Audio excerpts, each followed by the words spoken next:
It's a headline that sounds almost like a headline magazine story, but it's happening right now.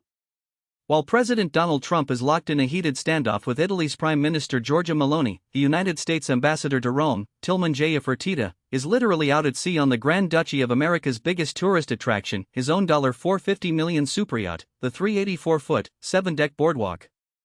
The yacht's sophisticated amenities, pools, hot tubs, a spa, a movie screening room, a putting green, multiple bars and even 2 helicopters have turned the ship into an impromptu luxury hotel for a string of Sicilian dignitaries this summer. They were moored off Palermo, where people strolled onto the deck, sipped wine, nibbled antipasti, and posed for Instagram as shoes were not permitted on board. The standoff between Trump and Meloni escalated over the 4th of July holiday. Trump posted on social media that he wanted a restraining order against Meloni, 2 weeks after claiming she had begged him for a photo at a gathering of world leaders.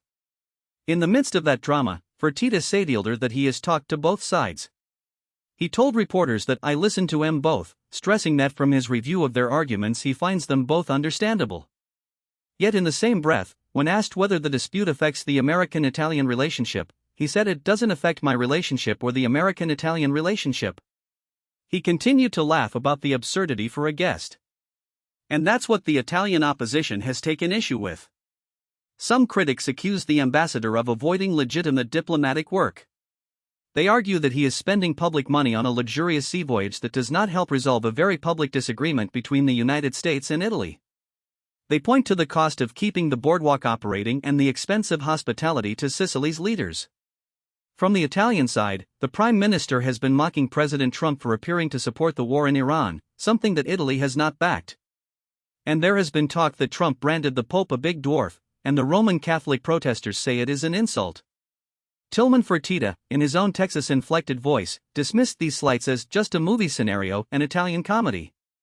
He implied that a pre-generated script for the ambassador's life is a mixture of high-profile tourism and normal diplomacy. Fertitta was also in the salon with those who think that he was simply a yacht owner relaxing while his country's top official was embroiled in declining relations with Italy.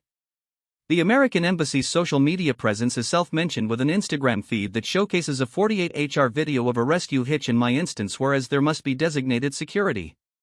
He has many cents to the watery the celebrity house thus for liquid, while proceeding with the questions that the difference in the two leaders, a sense that, the public has come. Although we have no word on any resolution to the dispute, the story raises the question of how ambassadors ought to conduct their work in moments of tense international conflict. Should they keep to the formal, diplomatic routine of hosting receptions and building partnerships? Or can a job that blends a heavily commercial public schedule with lavish hospitality truly serve a country's interests? Fertitta's choice to remain aboard an extravagant yacht during a standoff has made him a target for condemnation and amusement alike. In the end, this unique situation has become a moment of spectacle in the sometimes ordinary world of foreign policy. It delays endless comparisons and stirs the public's curiosity about the extent to which the American Embassy can let the public have them. However, the real question that actually is about whether official dialogue can be alive amid a swirl of social media bravado is a question that must be confronted by diplomatic teach. Aside. Throughout this summer of sailing, the United States and Italy remain living examples of how quirky tradition and making a film can be intertwined in public service. At times, it's easy to interpret the characters as engaged in a personal drama that masks a real diplomatic negotiation.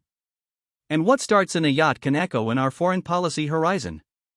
Thank you, Quine, for may approach and bring this episode to shore.